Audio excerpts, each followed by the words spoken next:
প্রকৃতিতে survival for the fittest, যারা টিকে থাকতে পারে তাদেরই আসলে সবাই স্যালুট করে।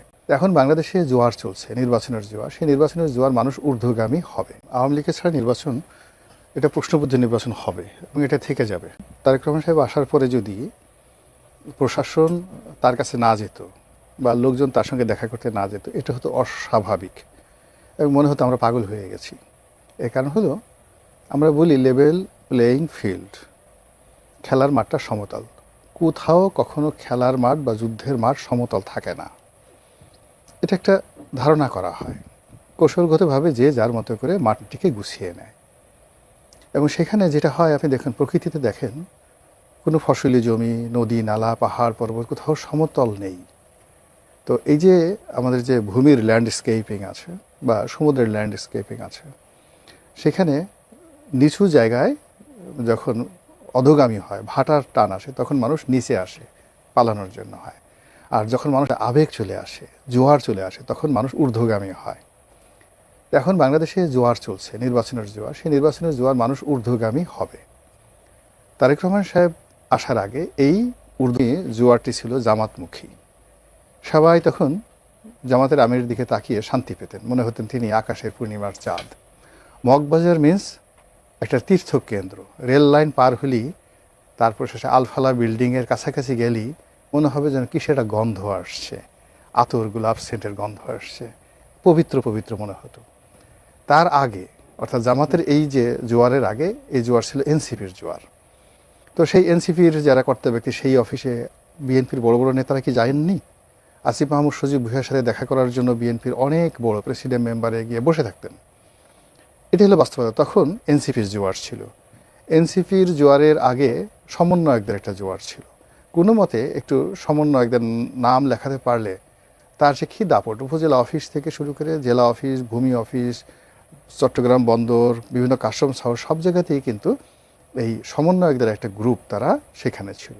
তাহলে আমাদের দেশে যে বছরের 6টা ঋতু, সেই 6টা ঋতু অনুযায়ী প্রতি 2 মাস পর পর চেঞ্জ হয়। তো আপনি এখানে গিয়ে দেখেন যে প্রথমে আমাদের সমন্বয়ক, তারপরে এনপি, তারপরে জামাত, বিএনপি, আর যমুনা কেন্দ্রিক ডক্টর মোহাম্মদ ইউনূস, আর এই এরিয়াস কেন্দ্রিক যে একটা জোয়ার। তাহলে আমাদের এই এক বছরে মানে 6বার করে কিন্তু ঋতু পরিবর্তন হয়ে গেছে।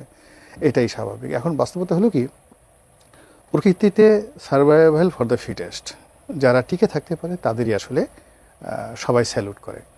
এখন গত এক বছরের যে ধারাপতন, বর্ষা গেল, গ্রীষ্ম গেল, শরৎ গেল, হেমন্ত গেল, আবার বসন্ত এলো।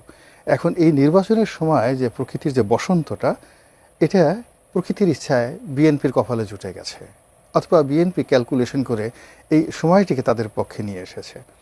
এখন তারেক রহমান সাহেব আসছে। আমরা যারা বাংলাদেশের টকশো করি, আমি আরও 2-3 মাস আগেও বলেছি যে তারেক রহমান সাহেব যখন আসবেন, তখন বাংলাদেশ অস্থির হয়ে যাবে। কোনো মানুষ যমুনার গুরুত্ব থাকবে না, জামাতের খোঁজ খবর থাকবে না, সব কিছু তারেক রহমান কেন্দ্রিক হয়ে যাবে। তারেক রহমান সাহেব যেটা বলবেন ওটাই আইন হবে। তিনি হাসলে সারা বাংলাদেশ হাসবে, তিনি যদি কাঁদেন সারা বাংলাদেশ কাঁদতে কাঁদতে অস্থির হয়ে যাবে।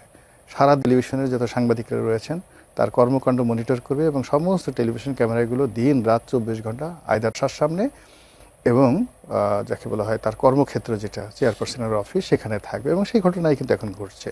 কিন্তু এই সময়টিতে এরকম যে একটা ঘটনা ঘটবে, এটা যারা এখন ঈর্ষা করছেন বা যারা কষ্ট পাচ্ছেন, তারা যদি তখন থেকে সতর্ক হতেন, তাহলে কিন্তু মানে বন্ধুত্বটা সুন্দর হতো। কেননা আমরা তো দেখেছি যে বিএনপি কিন্তু একটা সময় বিএনপিকে কাউন্টই করা হতো না। এনসিপির লোকজনই বলা হতো যে বিএনপি হাইয়েস্ট 100 সিট পাবে। পরে আবার তারা রাগ হয়ে বললো যে না, 100 সিট না, বড় জোর 40-50টা সিট পাবে। তো বিএনপি কিন্তু ভয় পেয়ে গেছিল। ভয় পেয়ে তখন এনসিপির সাথে বন্ধুত্ব করার চেষ্টা করেছে, জামাতের সঙ্গে বন্ধুত্ব করার চেষ্টা করেছে।